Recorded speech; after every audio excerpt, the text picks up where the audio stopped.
something that I wanted to like touch on really quick when we talked about Freddy Krueger and the night terrors, something that I thought that was really interesting about these like nightmare deaths that they were being called is that, like I said, once upon a time I read a book and it was about vampires. And I know that people don't believe that vampires are real, and that's understandably okay. But there are aspects of, how can I put this? So, the world of vampirism is true.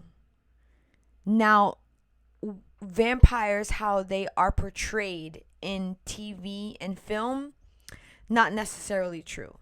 But the aspect of vampirism is true in the essence of there are ways that there are people in this world currently that feed off of other people. Okay. And I don't mean necessarily blood. Right. So, when I did a little bit of reading into these nightmare terrors that people were having, a lot of these Asian cultures, because it was happening a lot in Southeast Asia, a lot of these Asian cultures have a understanding that they consider this to be tied to the spirit world. And there are a lot of different names of what it is called when these type of nightmare terrors happen to people or nightmare deaths happen to people. And what it is led to believe is that these people are experiencing sleep paralysis. So, to give you a little understanding of what happens during sleep paralysis is, you know that when people go to sleep, they go through 4 different stages of sleep. When a person enters the stage of REM, which is the rapid eye movement stage, your body is actually paralyzed at that point. But because you're such a deep amount of sleep, the 2 sections of your brain that are working at the same time, the one section of your brain that is like paralyzing the body, and the one section of your brain that is conducting the REM are separate. What happens is when a person experiences sleep paralysis, the 2 sections of the brain become crossed. And I don't mean like sections in the sense of like this, the left and the right. I mean basically like the best way I can explain is like your wires become crossed. So when you're in REM, when you're in REM, what happens is that you wake. But then that portion of your body that's paralyzing you, or the portion of your brain that's paralyzing you, is not awake. So you wake up and you can't move. And people have then talked about how they feel like there's a pressure on their chest and they can't talk and they feel like they want to scream but nobody can hear, or they're screaming but nobody can hear them, right? I feel like you've potentially heard this before. Yeah, I have. I mean, I have my own like version of that, but yes, I have heard it before. So I feel like many people, if maybe you can attest to this, you have woken up in the middle of the night. You're not even sure if you're like fully awake or you're still sleeping or you're dreaming, but you can't move. You can't hear yourself, but something is happening. You feel like a presence, or like there's something there. Something is like something is happening to you that you can't control. You have no control over what's happening to you at that time, but you're alert. Have you never heard of this before? Have you ever experienced this before? The only thing that I've ever experienced was being conscious of my dream. Okay, and when I say being conscious of my dream, is realizing, being aware and awake to the point that my mental conscience is aware that I'm dreaming, and knowing that I'm in a dream, and even going as far as manipulating my own dream because I know I'm dreaming.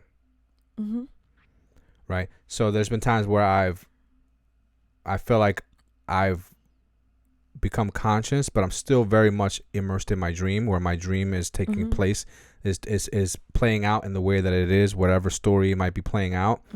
But it's very vivid, and it's very, but I know, like, I'm paralyzed. I feel that paralyzed feeling where in my dream, I feel like motion wise, I can't move in my dream, but I'm very aware that of what's going on in my dream. You know, there's like, it's like this brief moment where physically it feels like I'm constricted in my dream. Okay.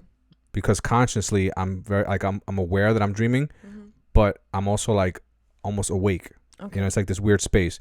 But then there's other times where I become conscious in my dream, but still very much asleep, and have been able to manipulate my dream.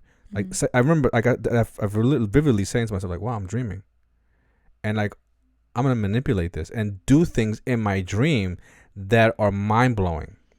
Okay, so that's not what I'm asking you. I guess what I'm trying to say is, have you ever been in a situation where you've woken up, your eyes have opened, you've been in your room, your body cannot move, you're in your bed, you're awake, like your eyes are open, you're in your room where you sleep, or wherever you are that you sleep, you can see everything around you, but you cannot move, you cannot talk, like you can move your mouth, but no words are coming out. No. Okay. That's never happened.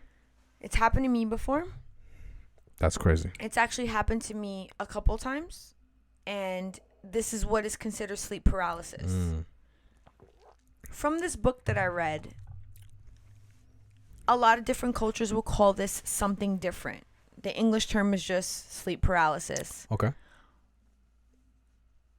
But in this book, Vampires, the Occult Truth, written by Konstantinos, talks about a particular type of sleep paralysis, and it is called the Hag Attack, and is the fourth type of vampirism. Hag Attack. Hag, and it comes from one of these Asian cultures, and the Hag Attack talks about an entity that enters your space while you're sleeping, and they place themselves on top of you, and while you're sleeping they pull your energy, and what happens is, while that transfer of energy is happening, you awake and you become completely paralyzed. Whoa, that's deep.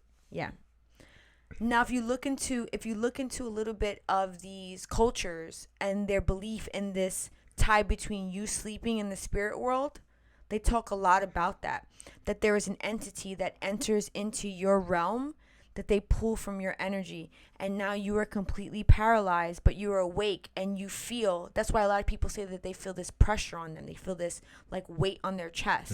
So this has come from a lot of people talking about this. Is not so in the book, the author talks about these experiences that people have, and the interpretation is Hag Attack only because that is the way that the word translates from a lot of these different cultures. And it's considered a type of vampirism because it's a removal of someone's energy.